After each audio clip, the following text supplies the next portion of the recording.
Raka dan teman-temannya memutuskan untuk camping di kaki gunung yang jarang didatangi manusia. Tempat itu dikenal warga sekitar sebagai tempat yang sepi, tapi bukan kosong. Ahmad sempat memperingatkan sesuatu yang terdengar sepele, tapi kemudian menjadi awal dari semuanya. Ia menegaskan satu hal yang tidak boleh dilanggar. Jika malam tiba dan ada suara yang memanggil, jangan pernah menyahut.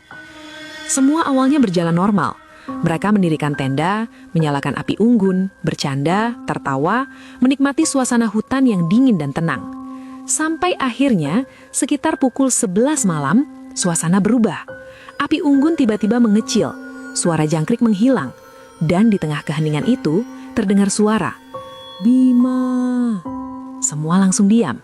Suara itu bukan seperti orang berteriak, tapi suara bisikan di telinga. Bima membeku, wajahnya berubah. Karena suara itu terdengar seperti suara ibunya. Suara kembali terdengar. "Bima." Suara itu berubah, lebih jelas. Ahmad langsung berdiri panik, wajahnya tegang. Ia berdiri dan menarik Bima mundur. "Jangan dijawab, itu bukan manusia." Tapi Bima seperti tidak mendengar, matanya kosong. Tubuhnya perlahan berdiri meninggalkan tenda, lalu berjalan ke arah hutan, mengikuti suara itu. Mereka panik. Raka dan yang lain mencoba menahan, tapi Bima terus melangkah seperti ditarik sesuatu yang tidak terlihat. Dan disitulah mereka melihatnya, sosok yang berdiri diam di antara pepohonan. Namun yang membuat mereka semua terdiam, suara yang memanggil Bima tidak berasal dari sosok itu. Suara itu justru datang dari belakang mereka. Perlahan, mereka sadar, mereka sedang dikelabui dan mungkin sudah dikepung. Sosok di depan Bima mulai bergerak. Langkahnya kaku. Setiap gerakan diiringi bunyi tulang yang bergesek. Perlahan, sosok itu mendekat. Makhluk itu berhenti tepat di depan Bima, lalu berbisik, "Kamu bukan Bima." Detik berikutnya, Bima menjerit keras langsung pingsan.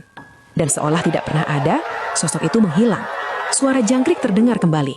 Hutan kembali normal. Mereka memutuskan masuk ke tenda. Namun sekitar pukul 2 pagi, teror itu datang lagi. Bima masih terbaring pingsan di depan mereka. Lalu terdengar suara Dimas, meminta mereka bergeser.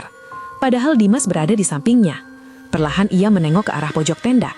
Dan di sana ada seseorang, duduk diam, tidak bergerak. Wajahnya tidak terlihat, dan ia kembali meminta mereka bergeser.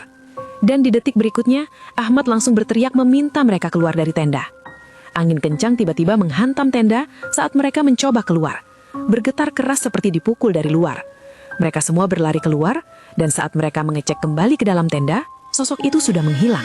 Pagi harinya, mereka langsung turun dari gunung. Tapi ternyata, mereka tidak benar-benar pulang sendirian. Sejak saat itu, Bima berubah, lebih pendiam.